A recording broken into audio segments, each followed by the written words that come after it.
Don't go away. Our feature film will begin shortly.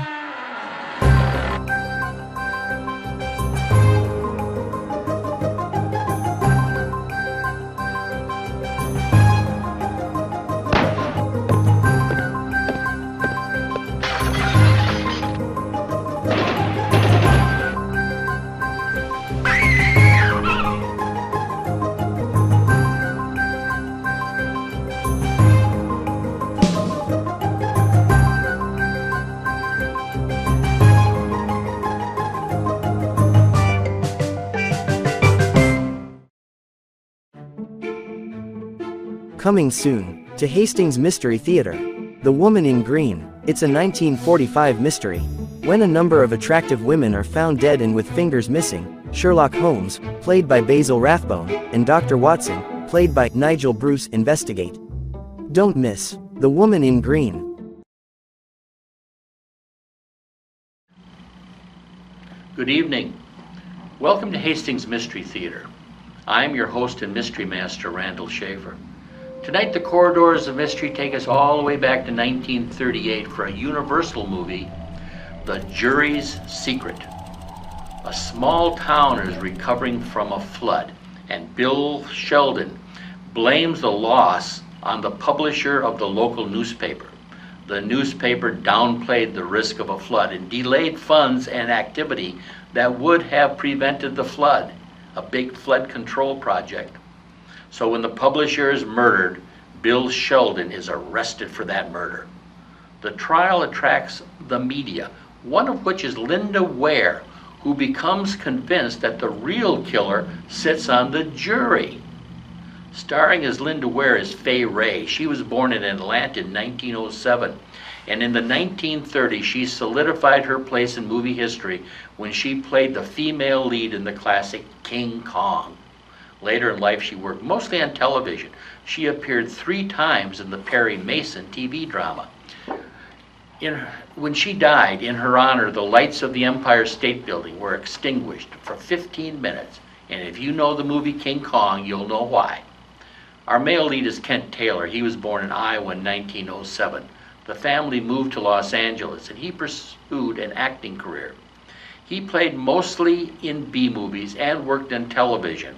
And in 1951, he played the lead in the TV detective show Boston Blackie. He later starred in the post-Civil War drama The Rough Riders. Kent Taylor died in 1987 at the age of 79.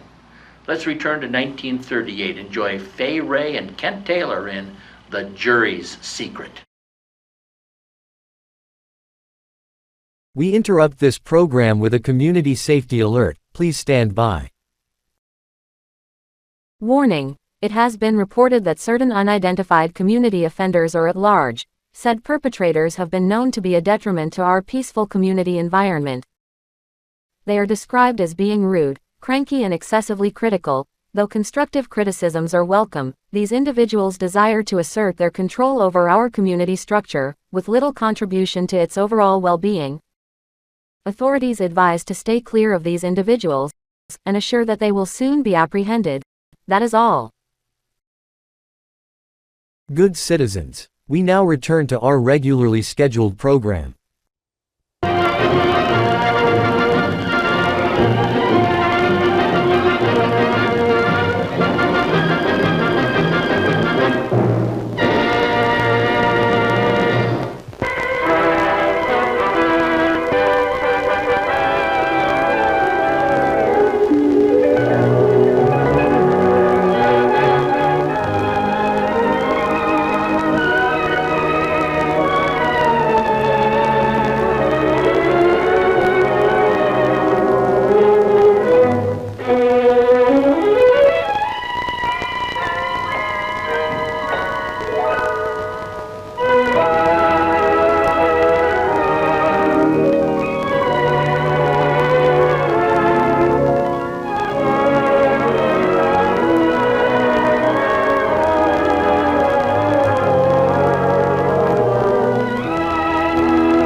nice spot a little way from here. Your mother and the rest of the kids are up there, and everything's gonna be all right. Thanks.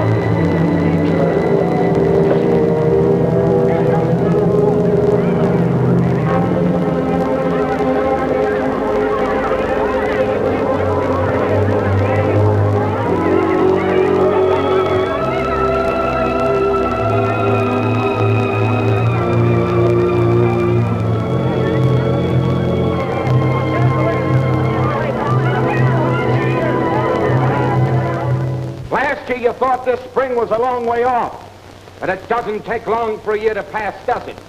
The trouble is that it don't take some people long to forget either. Well, I tell you that there's some of us who don't forget that easily. You can't forget when you know that this could have been prevented. There's government money, our money, for flood control, but there's a gang with other ideas. We have one of that gang in this town, Brandon Williams.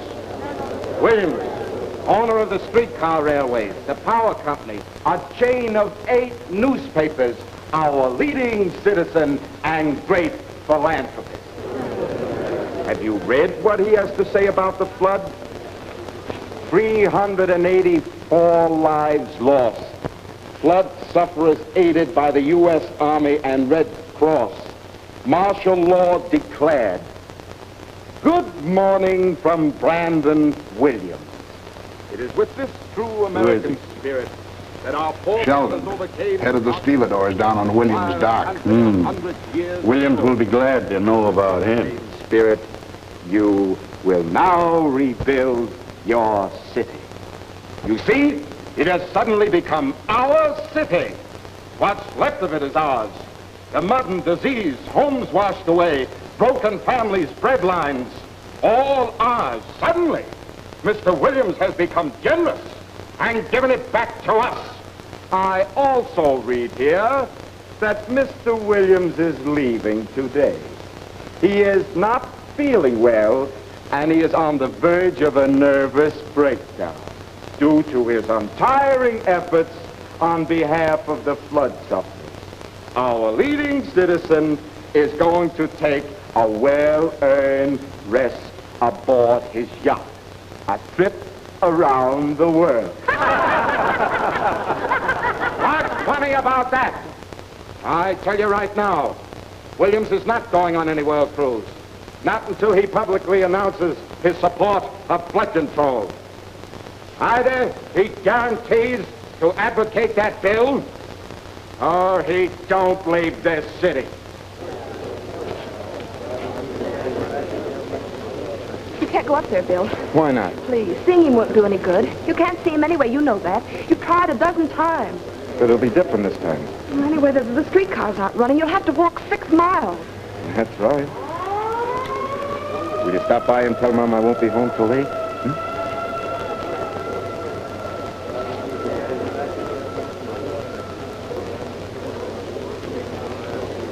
Complete destruction warehouses from 3rd to 6th Street. Estimated loss, $850,000. Granary on Devore Street. Partial damage to 40 feet above street level. Estimated loss, $140,000. Never mind all those details. What's the total loss? Why, Mr. Williams, discounting 60% insurance coverage, it'll run well over $1 million. Yeah. Now let me see.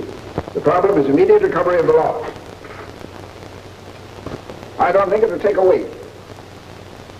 Have Robbins dump 40,000 shares of Midland Railroad stock at the opening of the exchange tomorrow morning. We've started a little panic of our own. When the stock has dropped 15 points, have him buy back the 40 and another 100,000. That ought to bring us through nicely, with perhaps a slight margin of profit. I beg your pardon, Mr. Williams. That means thousands of stockholders. Their life savings. Why, dozens of people, friends of yours, whom you've advised to buy Midland will be... Will be what? ruined, sir. Well, if they're not, I might be. That's business, Fenton. I'll give another 10,000 to the Red Cross. And, well, that reminds me, Yes, sir. Well, never mind. Yes. Have a pleasant trip, sir.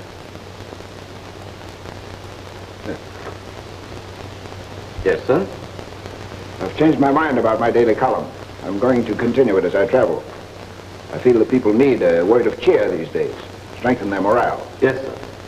Get me a messenger immediately. Yes.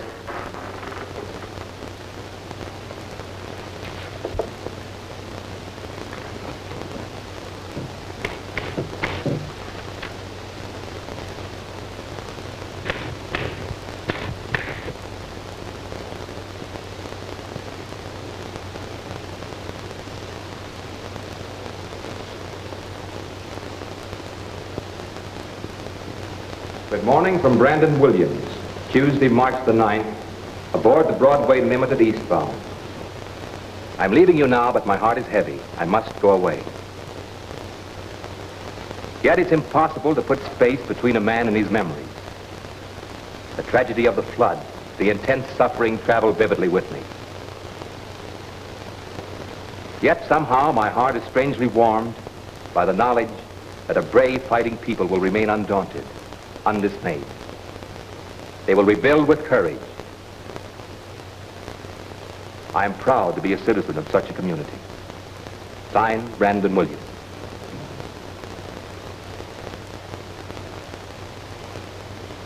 Here you are, John, your last delivery.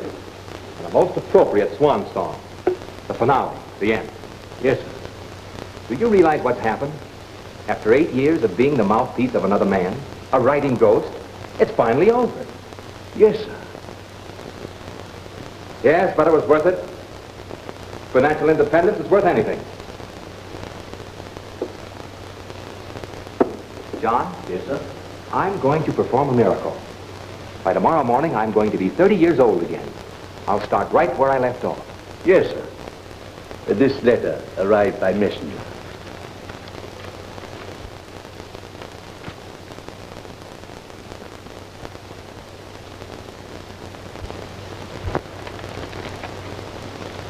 John. John! Yes, sir? I'll take that myself.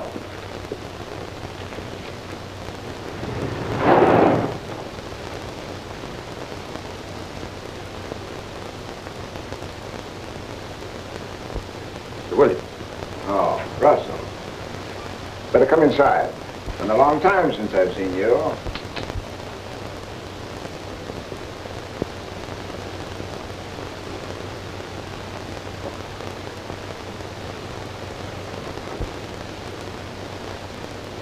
Sit down.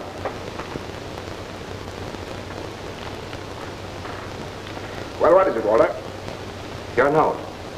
We agreed this was to be our last editorial. I've changed my mind. I haven't. I'm afraid you'll have to. You're going to write nice little pieces about London, Paris, Alexandria, and Calcutta. All about how lucky our people are to be in Midland City. I'm sorry, but this is my last. I'm taking a vacation, an indefinite one. Planning to retire? Yes, I've paid you quite a fortune in the past 8 years, haven't I? I've earned it. Oh, striking. What for? An increase? Shorter hours? What is it? I'm disgusted, fed up. 8 years ago, I gave up. I quit. I couldn't endure the poverty that confronted me as a novelist. I lied to myself. I cheated. I broke off the only real friendship I've ever known. I sold out when I came to work for you, Williams. I sold half of myself. The worst half, I hope. I did it for money. Well, I've got it now, and money is courage, I guess. That's why I can stand here and tell you I'm through. You're going to write, of course. Yes. What? About big men and big money. About philanthropic donations of libraries and bread lines. About world cruises and flood sufferers. The great American novel. It's too late, Walter. My morning column is too well established. My editors insist that I continue it. As you said, you sold out to me. Well, I'm not selling back. From time to time, I've given you some excellent advice on investing your money. You followed it, didn't you? Yes? You're in Midland T&P up to your neck, aren't you? Well, that hasn't been affected. Next week, I'm going to... Tomorrow morning, you're going to be over your head, Walter. I'll smash that stock down to nothing. You can't do that. I've seen you rob and murder thousands of defenseless people. I've stood by and watched you. But you won't do it to me. If you're really intent on starting all over again from the very beginning, I'll see that you do. Go ahead, then. I don't care about that. I'm quitting anyway. I'm through. No, you're not. You're too weak, too soft, too frightened. Money's your only courage. Is it? Now put that down and start thinking of next week's editorial. It takes a man to kill, Walter.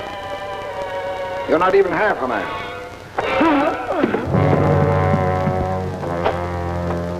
I want to see Mr. Williams, please. Mr. Williams is not in. Just a minute, buddy. I happen to know he is in. What is your name, please? William Sheldon. Mr. Williams is not in.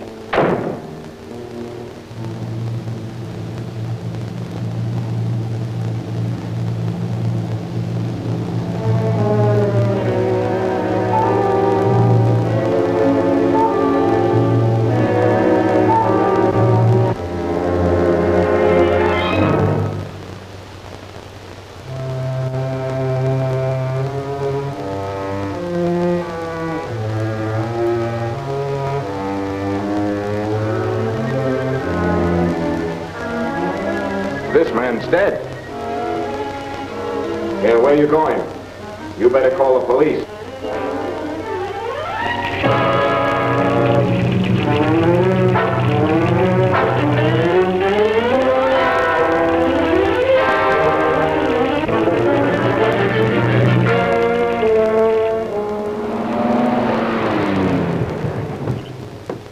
Where are you bound for? Cincinnati. You've certainly done a fine job getting off of the main pike. Just keep straight ahead about 8 miles, and you'll hit the highway again. That'll be $1.10. Darn if I can see how you missed the pike. Where were you coming from? Midland City? No. Why?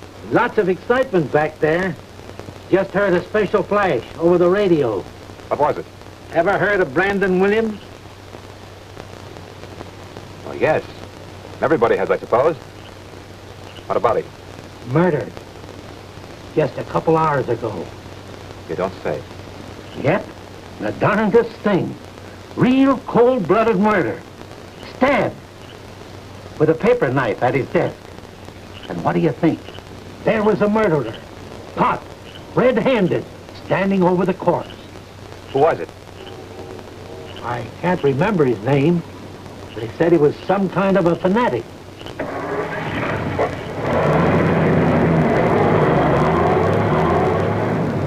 Hey, that's not the road to Cincinnati. You're heading for Midland City.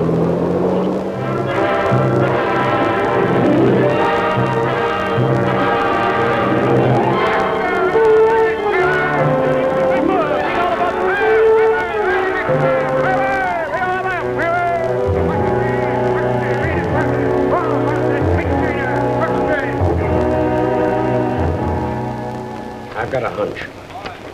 Send Linda Ware in. $1 million for tribute, but not one nickel for defense.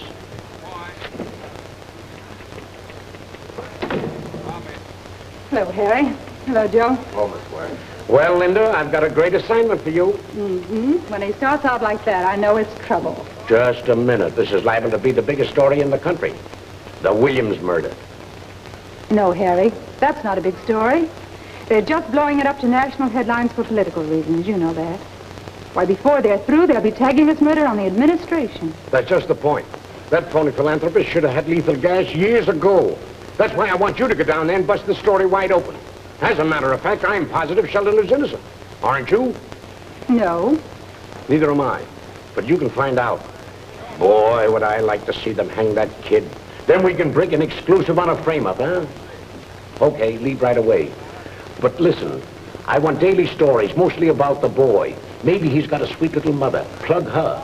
But most important, dig around and try and uncover the real inside. Get acquainted with the people. Do you think you can do that? Why not? Well, you know, Midland City, small-town psychology. It's hard to get acquainted with those people. Well, I'm not an expert like you, of course. You know where I was born and raised? Where? Midland City.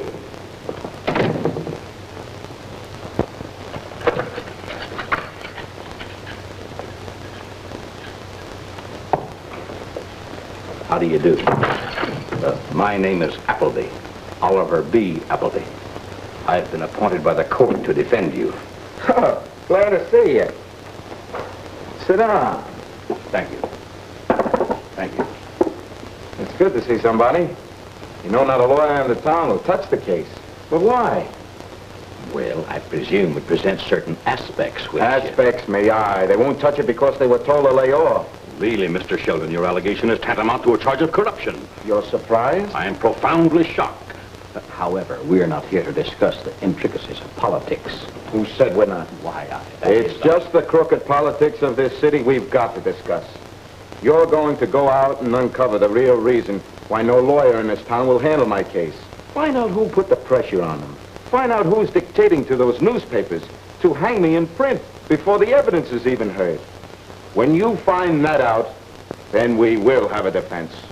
I am deeply disappointed to find you entertaining such ideas. Why? Frankly, Mr. Sheldon, after a thorough study of the indictment and the facts of the case, I came here with the fervent hope that you might be persuaded to plead guilty to second-degree murder. A plea of guilty would win you life imprisonment. You call that winning? Don't you see, public sentiment is so aroused. Circumstantial evidence is so complete, it's really your best chance. I've spoken with the district attorney. Mind you, he's made no promise. But I have every reason to believe that... Why, they haven't made any attempt to find the real criminal. You think I killed Williams, don't you? Now, really, Mr. Yeah, sure you do. Well, you can't very well defend me either, can you? Mr. Sheldon. You'd better get out of here. Come on, get out. As appointed... Ladies and gentlemen, a late news bulletin. William Sheldon today refused to have public defender Oliver B. Appleby defend him in his forthcoming trial for his life. During the discussion of his case with Appleby, Sheldon became quite violent and forcibly ejected the public defender from his cell. They say Sheldon was going to run for city council next year. What's that district? And he would have been elected, too. Mr. Page has just phoned up. He's sorry he was delayed. He's bringing an old friend with him. Did he mention his name? No, sir. You can't be serious about leaving town for good, Walter. Deadly? But why? In the dark past of my youth, I committed a great sin. Here it is. The Journey. I never heard of it. That puts you right on par with the great reading public. I worked on it for 3 years, day and night. The royalties were staggering. $136, if I remember. Haven't you written anything since? Would you? He found an easier racket. A distant relative left him some money, and he discovered his real talent, the stock market. What an interesting dedication. To L.W. I could not love thee, dear, so much. Loved I not honor more.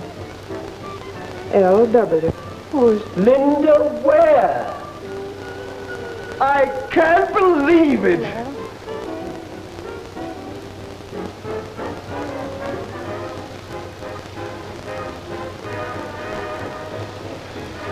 Linda. Hometown girl returns, and did she make good? I should have phoned you, but I ran into Don, and he insisted that I just come along. I thought a pleasant surprise might act as a tonic. He's been needing a shot in the arm lately. This is a surprise. What are you doing here? I'm covering the Sheldon case for the Post Record. Oh.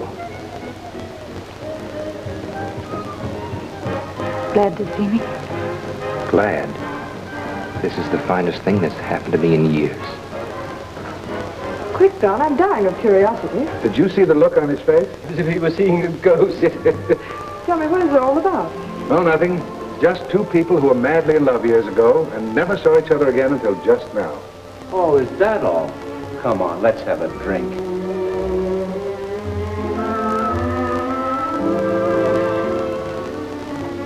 Why didn't you let me know you were coming? I wanted to write, and then suddenly I was afraid.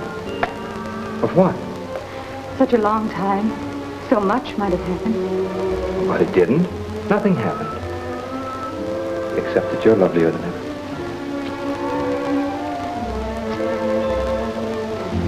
Well, I see you got what you wanted. Have I? You're wealthy, aren't you? Filthy rich. Miss Don Page told me. There's something I don't understand. What? When your uncle or somebody left you all this, that is, you gave up writing because it was a luxury you couldn't afford. Well, when this money suddenly fell into your lap, why didn't you go on? But there wasn't enough then. You see, Linda, it's only through some lucky investments these past few years that I've really piled it up. But now... Oh. Don said you're leaving Midland tomorrow. I was leaving. Not now. Not now. Very suddenly, a few minutes ago, my intense desire to leave became just as intense a desire to stay. Not here, anywhere. Any place in the world where you want to go. Linda, please. Oh, Walter, please, we should go inside. All those people. Forget those people. Think of all the time we have to make up. But the evening's only begun, and there's tomorrow, and... Tomorrow.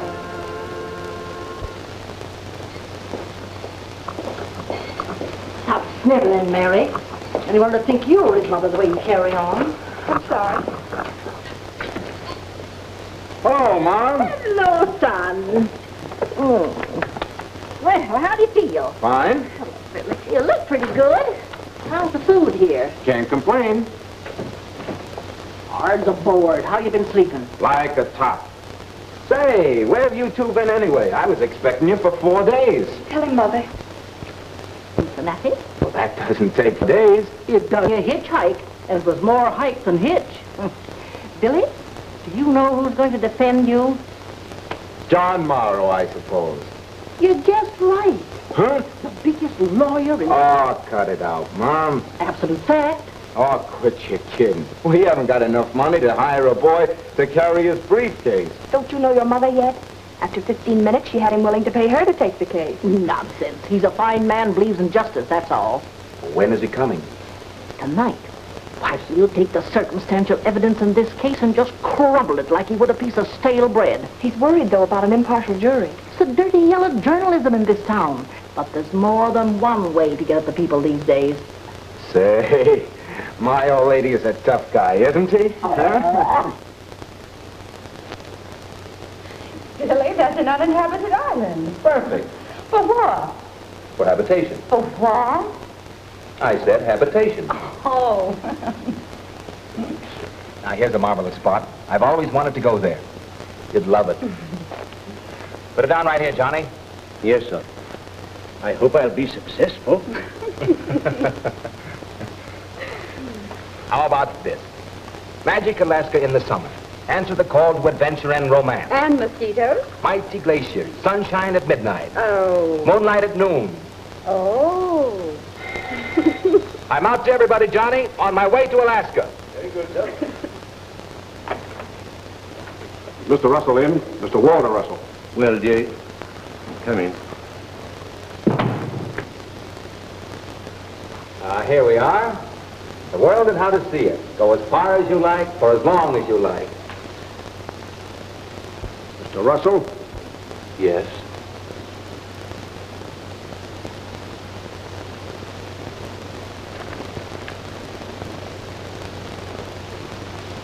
Have you been speeding? I'll see.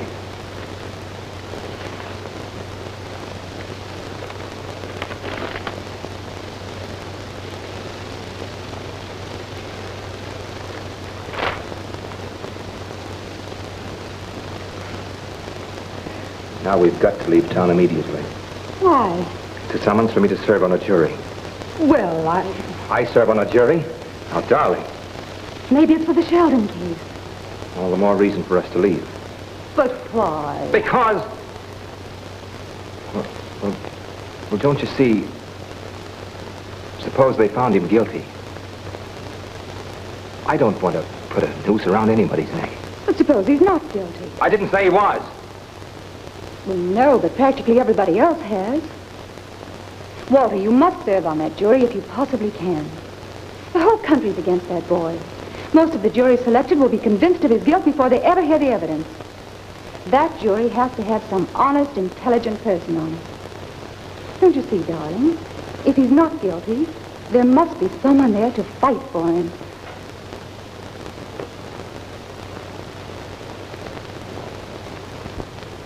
What do you get? Judge's order. Too much time picking a jury.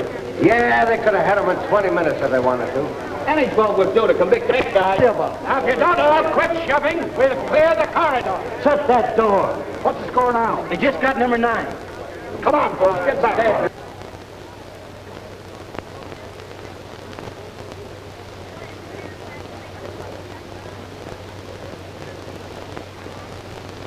What business did you say you were in? I've got a butcher shop. Well, all I'm interested in are 12 impartial jurors who will decide this case fairly upon the evidence. Are you sure you can do that, Mr. Hackenmeyer? Sure. Answer yes or no. Yes. No challenge for cause. Acceptable to the people. Acceptable to the defense. Can you imagine taking a butcher on the jury in a murder case? Maybe he'll have a professional sympathy for killers. Donald Gray. All I want is one good man in that box. Why one? But if I'm sure of one, he'll work for me on the others. Yeah, but suppose the DA does the same thing. He probably will. But I need only one man, and he needs 12. Do you know any reason why you can't serve as a fair and impartial juror? No, not one. Fine. You believe in capital punishment? I most certainly do not. And you don't know any reason why? Challenged by the people. Step down.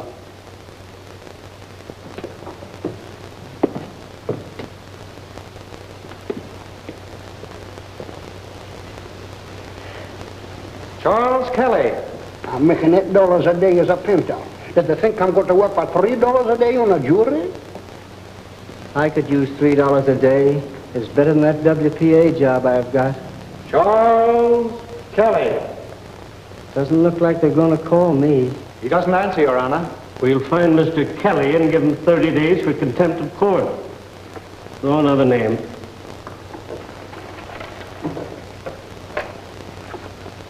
Walter Russell.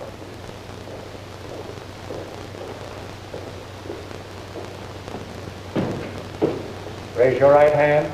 Solemnly swear you'll truthfully answer all the questions put to you between the people of this state and the defendant William Sheldon, so help you God. What's your name? Walter Russell. Be seated. What's your occupation, Mr. Russell? I'm a writer. You heard the questions put to the other jurors. Yes? Do you know anyone connected with this case? No. Well, you don't know me, of course. Have you the pleasure of knowing my learned brother, Mr. Morrow? No. Or his client, the defendant, Sheldon? No, I don't know him. Did you ever meet the deceased?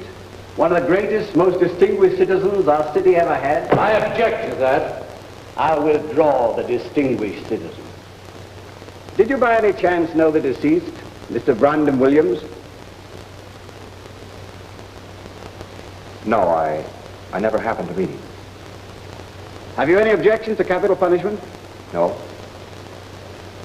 You may examine. I'll cut it short. That's the man I want on the jury.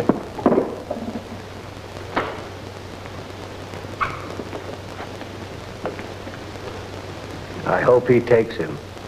I want that man. Have you read anything about this case in the newspapers, Mr. Russell? Why, yes. One couldn't help reading about it. Of course. And from what you read, did you form any opinion on the guilt or innocence of the defendant? Well, I make it a point never to form opinions until I'm certain of the fact. You understand that this case is to be decided upon evidence to be presented here in court, and not upon what is printed in newspapers. Yes?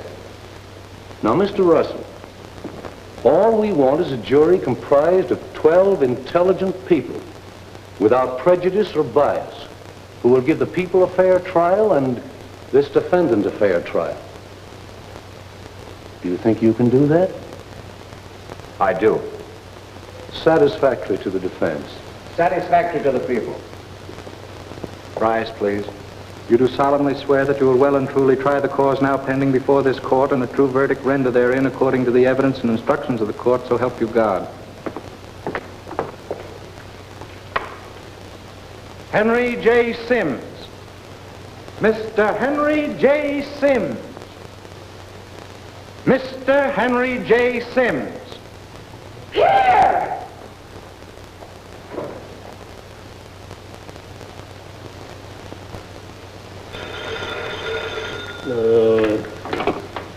Hello.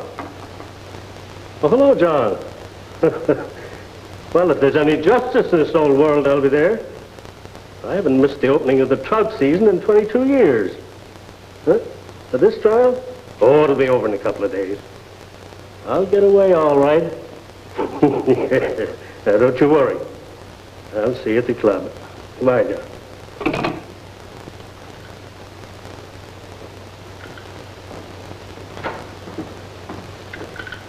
It's 10 o'clock, Judge. Yeah, it's always 10 o'clock. Describe his appearance as he stood there in the doorway. His clothes were wrinkled and muddy, as though he'd been out in the rain. He had a wild, excited look on his face. I move to strike that out. Strike it out. Go on. I told him Mr. Williams wasn't in. Then what did he do? I sort of felt there was something wrong. I object. Don't tell us what you felt or thought. Tell us what you did. He tried to keep the door open, but I slammed it in his face. Then I went into the pantry to get Mr. Williams his tea. He always had his tea in the afternoon. Never mind that. I picked up the tray and carried it into the library. As I entered the room, there was Mr. Williams, slumped down in his chair. And that man was standing behind him. What man? That man, the defendant, William Sheldon.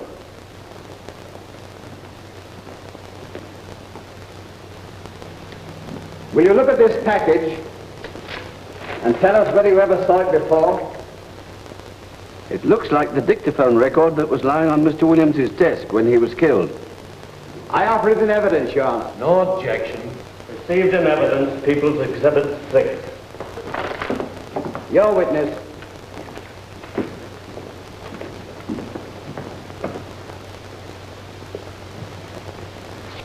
When you came into the room, was the defendant standing still or moving? I think he was standing still. I didn't ask you what you think. Are you sure he wasn't walking toward the desk? I think... Strike it out. As a matter of fact, he may very well have been walking from the terrace toward the desk? Yes. And Williams' back was toward him? Yes, sir. And a knife was sticking in Williams' chest? Yes, sir. You didn't see any blood stains on Sheldon, did you? No, sir. Do you know that it would be virtually impossible for Sheldon not to have had blood stains upon him if he had actually stabbed Williams? I object. Objection sustained. Did you hear an automobile in the driveway before Sheldon came to the door? I don't know, sir. Will you swear that an automobile did not leave shortly before Sheldon arrived? I can't say. Or that someone had not been in the library with Williams before Sheldon arrived? I object. Objection sustained. That's all.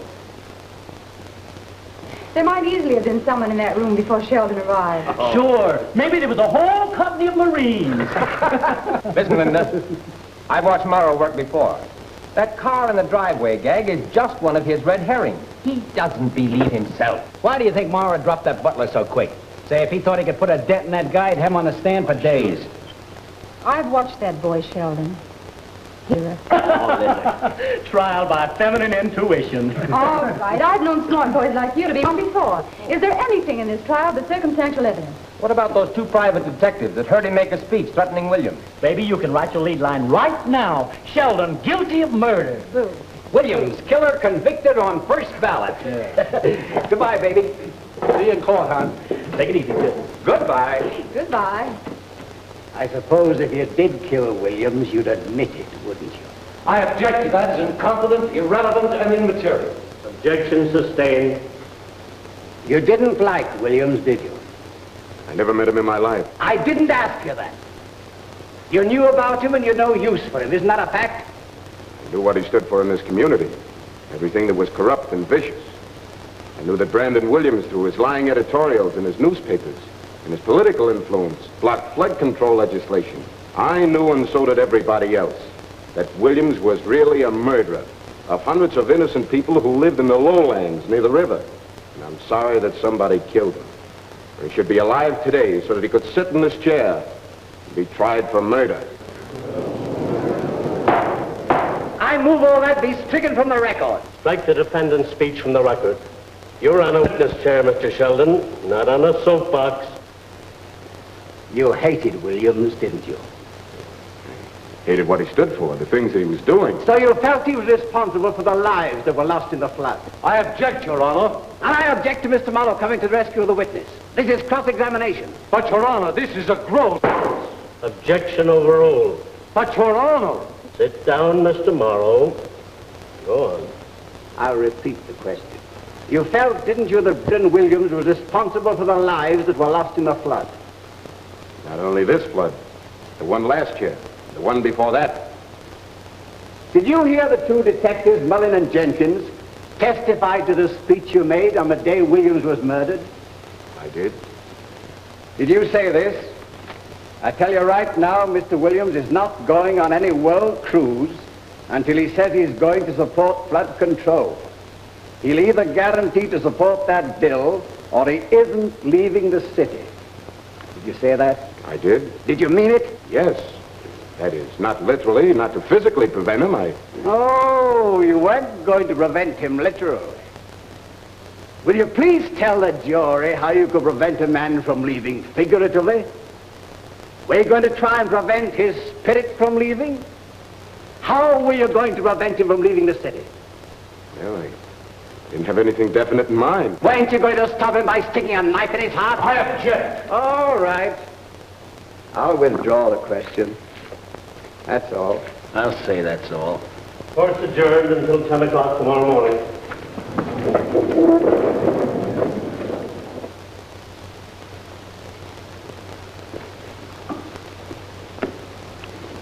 I'm in for a quarter. I'll raise your quarter. Gee, this is a swell hotel. I was never in a place like this before.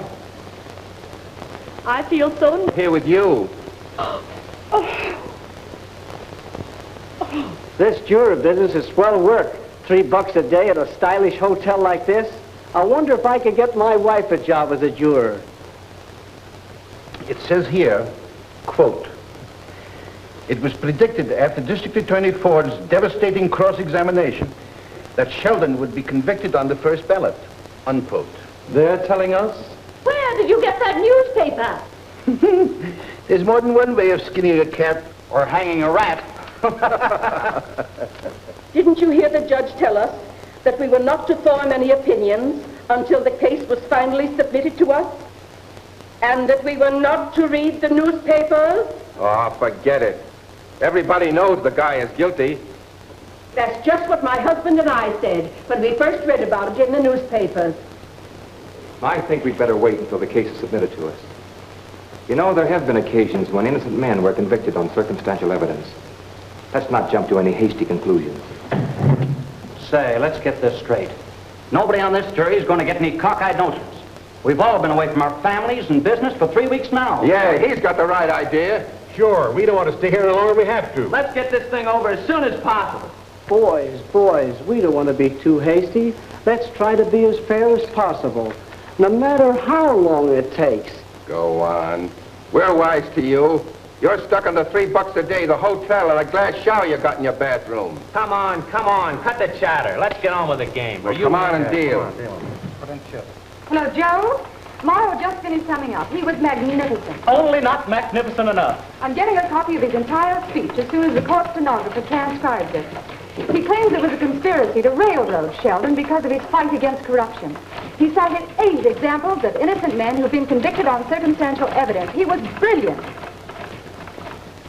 No, it doesn't look too good. The DA starts summing up in 10 minutes. I'll call you later. How do I know? How does anyone know what a jury will do? I can tell you what this jury will do. And I can tell you what to do. You've heard the witnesses. You've heard the 2 private detectives. You've heard the butler. But the most eloquent witness for the prosecution was none of these.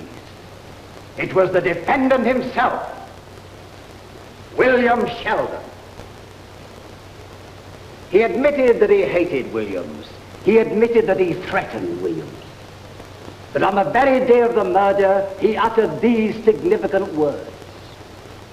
Williams is not going on a world cruise. He will either guarantee to advocate that bill, or he is not leaving the city.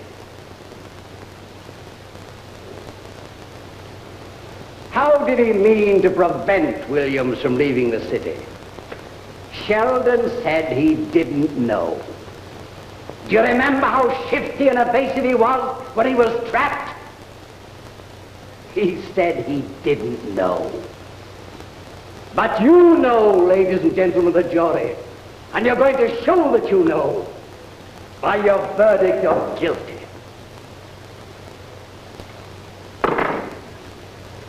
One word more. My learned adversary has tried to appeal to your sympathies and your emotions. He tried to wring tears from you by speaking of the defendant's gray-haired mother and beautiful young sweetheart, as though that could excuse this vicious crime. But there's another who deserves your sympathy and your gratitude. One whose last thoughts were for the poor and the suffering and the people of this city that he loved.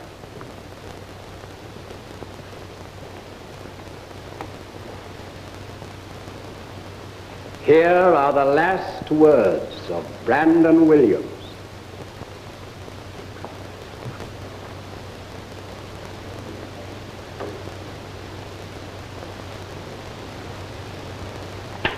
Good morning from Brandon Williams. Tuesday, March the 9th, aboard the Broadway Limited eastbound. I'm leaving you now, but my heart is heavy. I must go away. Yet it's impossible to put space between a man and his memories. The tragedy of the flood, the intense suffering travel vividly with me. Yet somehow my heart is strangely warmed by the knowledge that a brave fighting people will remain undaunted, undismayed. They will rebuild with courage. I am proud to be a citizen of such a community. Signed, Brandon Williams.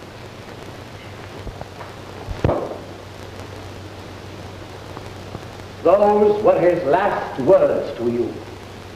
To all of you who he loved, to whom he donated the finest library in this section of the country, for whom his charitable heart could deny no gift, however great. It was that same charitable heart into which the cowardly knife of that assassin was mercilessly plunged. Ladies and gentlemen of the jury, the people of this state demand a verdict at your hands of murder in the first degree.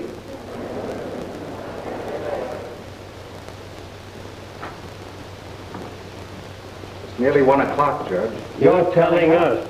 The jury wants to know if they can go to bed. Go to... The trout season opens in 4 hours and they want to go to bed. I have to give up a fishing trip so they can go to bed. How do they stand? Still 10 to 2.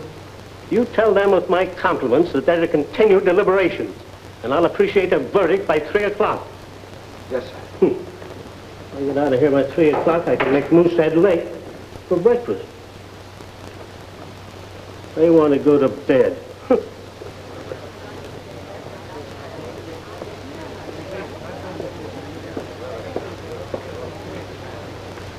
You know, the longer they stay out, the better his chances. That's what Mr. Morrow said. I know it. I've covered dozens of these murder trials.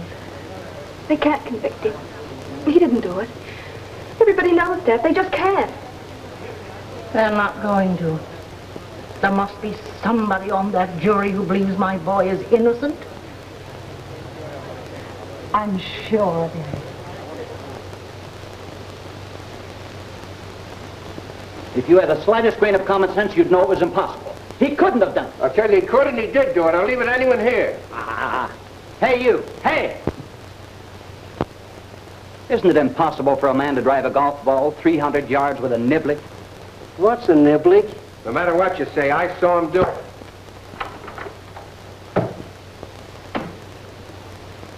Can I order breakfast for you, ladies and gentlemen?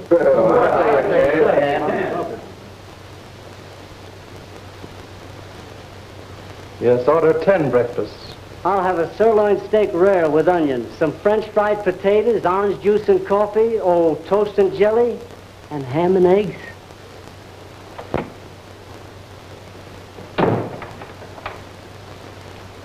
All right, let's get going again.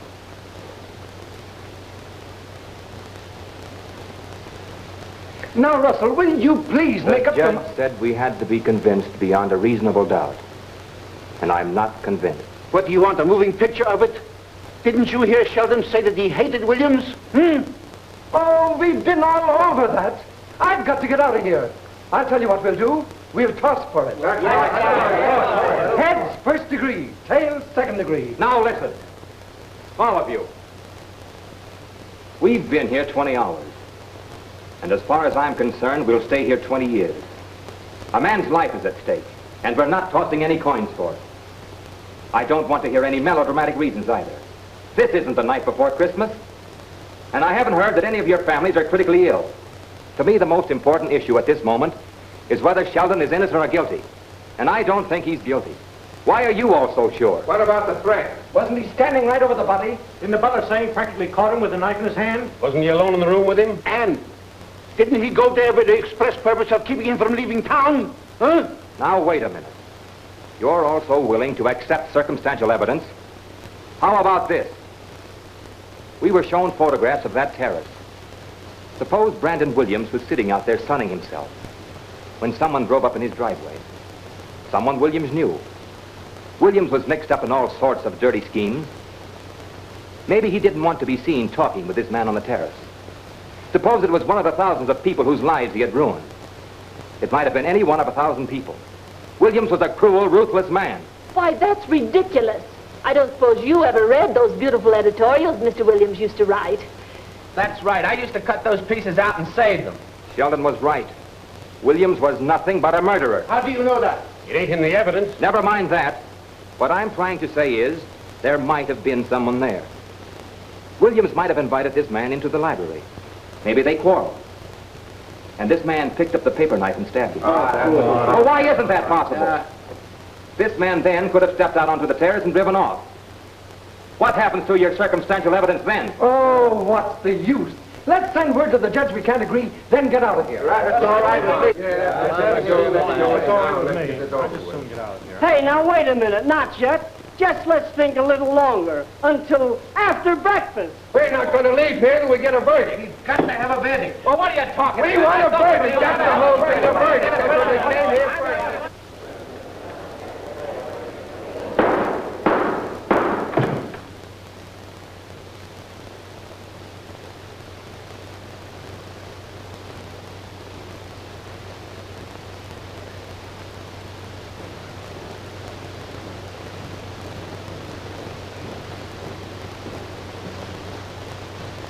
Ladies and gentlemen of the jury, have you arrived at a verdict? We have not.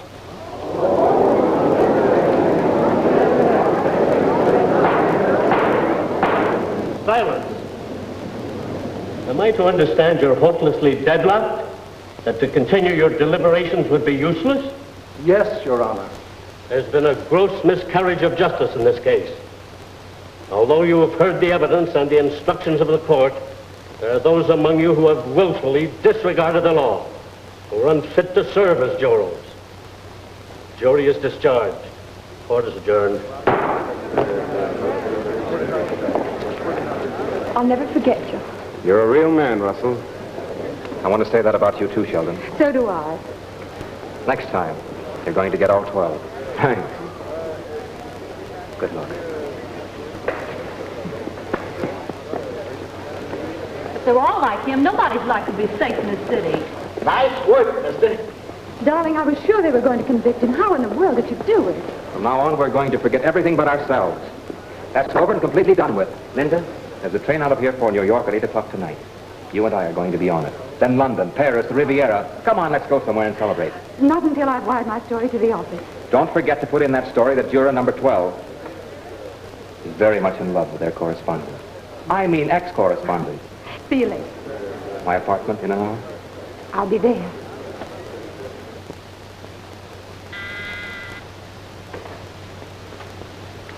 Good evening, John. Mr. Russell home yet? He's changing, Miss Ware. Oh. 3 weeks of jury servitude is no occupation for a gentleman like Mr. Russell, if I may say so. You may. And especially locked up with those 2 sirens they had on their jury. You know, I was worried about that thin one. Will you have a cocktail, Miss Ware? Oh, yes, thanks.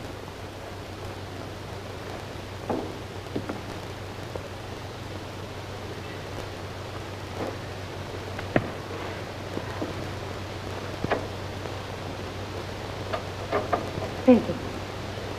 May I take the liberty of wishing you and Mr. Russell a world of happiness? Thank you, John. It's very good. Mr. Russell said, if it... Lighted. Thank you, Miss Ware. Oh, there's one thing in damp weather. Would kindly remind him when on board ship to wear his muffler? Wasn't it funny to hear Mr. Russell's voice come from that dictaphone in the courtroom? Why... Everybody thinking they were the last words of Brandon Williams. And did you notice Mr. Russell? He could hardly keep a straight face. No, I did not.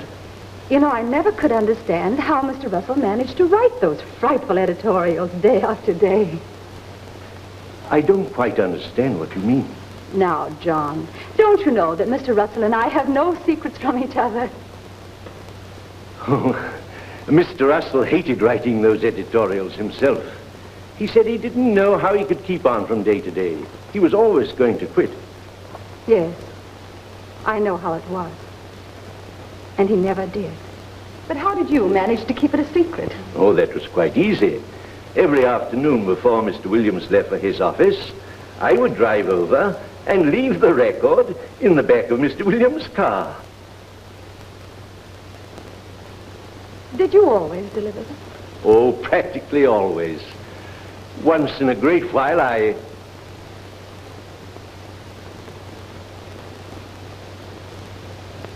Please excuse me.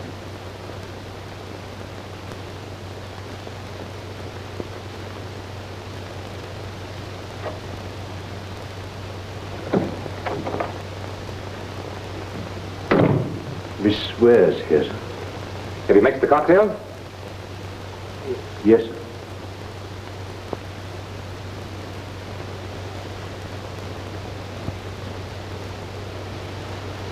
What's wrong with you? Nothing, Mr. Russell.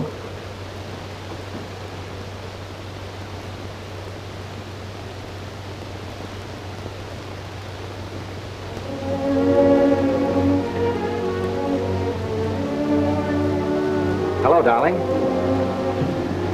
Well, you're a changed man. From head to toe. Heart and mind, too. Nope. They're as constant as the sun, as fixed as the stars. However, to make the transformation complete, I'll need at least 2 of those.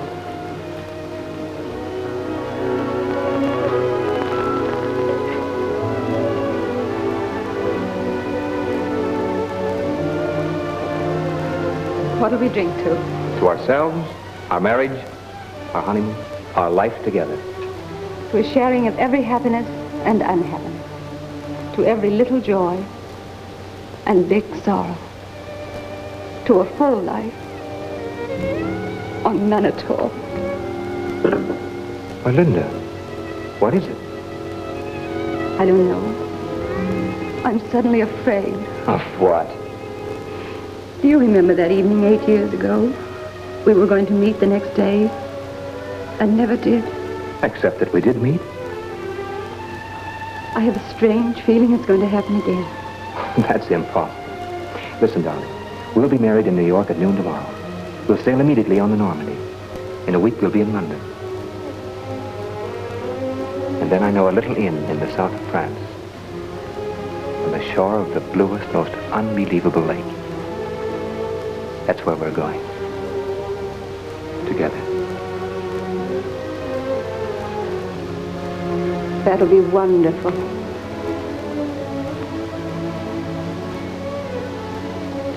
Linda, you're not thinking of that boy again, are you? How did you know? I didn't know. I just asked you.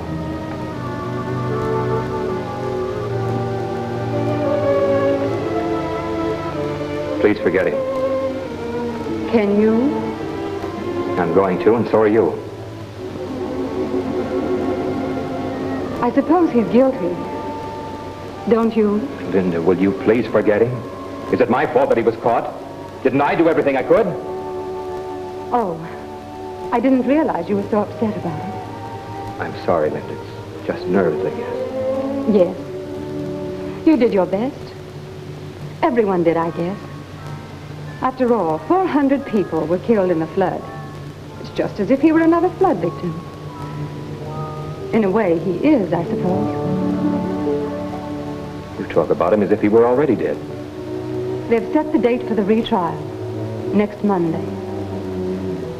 Just about when we arrive in London. He's not going to be convicted. Yes, he is. That's impossible. What about Marl? Already left town? How could he? Business elsewhere, I suppose. He practically admitted there was nothing he could do after Sheldon refused to change his plea to guilty. Sheldon couldn't do that. No. Not to those people. Not after what they've done for him. What people? The flood sufferers, his people. Don't you see, it was a question of honor. Sheldon was their champion. He was real. He meant something to them. Something to tie to believe in. That's why, no matter how incriminating it might have been, he repeated his hatred of Williams all through the trial. No matter how small a part they played. Men like Sheldon are needed in the world today. They can't convict him, I tell you. Why should they? Why can't this next jury disagree just the same as... Because you won't be on it, Walter.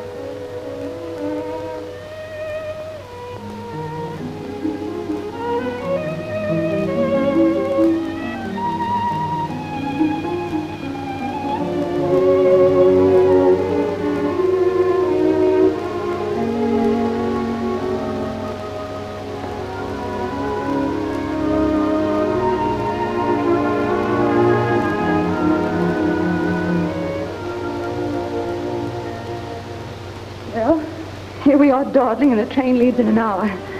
I'll never be packed if I don't get back to the hotel.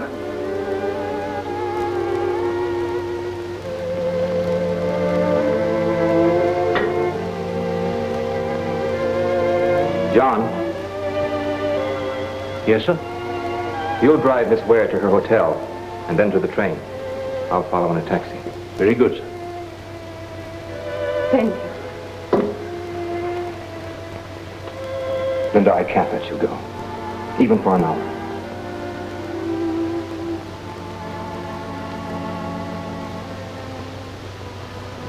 I love you more than anything else in this world. No. No, you don't, Walter.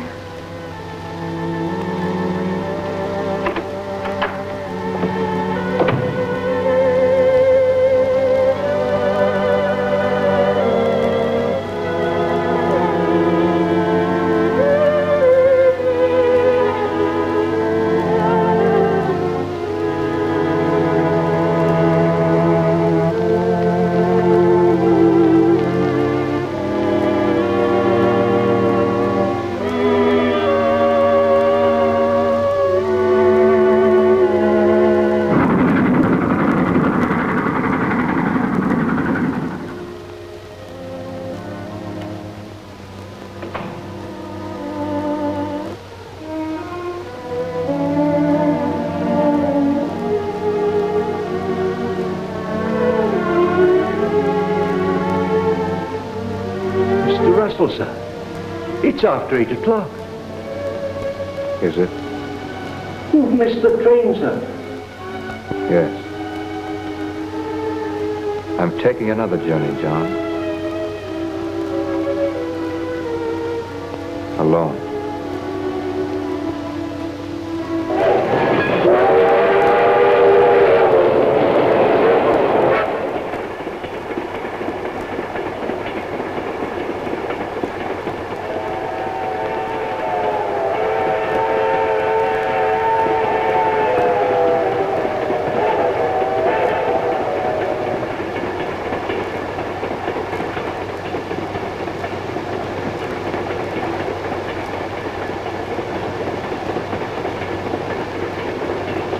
How soon do we make the next stop?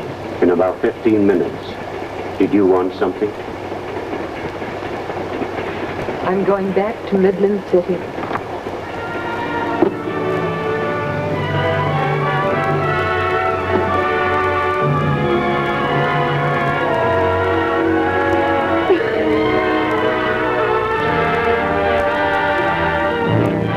Hastings Mystery Theater. We are just a little fish in a big pond. So please, give us a thumbs up, share this video, comment and subscribe, and a special thanks to those of you who have supported us with your donations and made purchases in our mystery shop.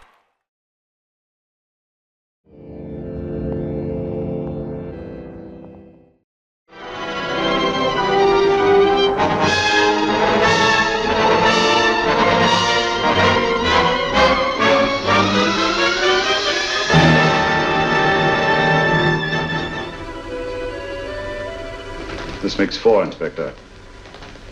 4 defenseless women here in the heart of London. And everyone with the right forefinger hacked off. Not hacked, Inspector Gregson. Cleanly, expertly severed. The work of a skilled surgeon. That's our only clue. My name is Holmes, Sherlock Holmes. At your service, madam. Thank you, Mr. Holmes. I'm afraid I've created a rather embarrassing situation. But you see, I'm interested in the serious study of hypnotism. So am I, too. Perhaps we have something in common, Mr. Holmes. Perhaps we have. Do join me for coffee. When you're rested, gentle waters closing over you. Steady, deep, strong.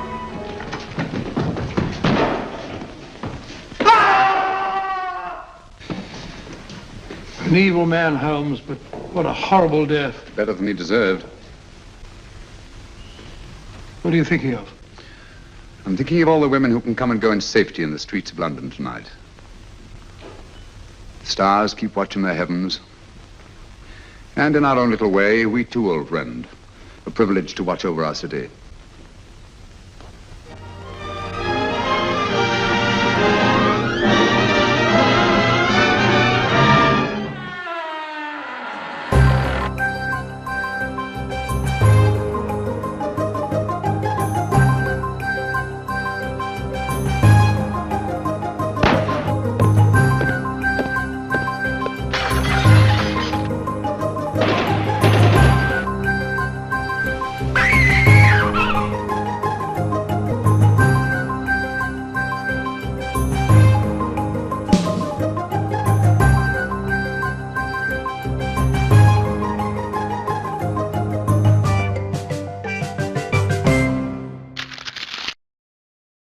Please consider leaving us your thoughts in the comment section, as well as giving this video a like, and subscribing to our channel. Also, check out the link in the description below. Click the link to enjoy a free bonus Hastings Mystery Theater episode. Thanks again for your kind support that enables us to continue bringing you these great old classic black and white movies.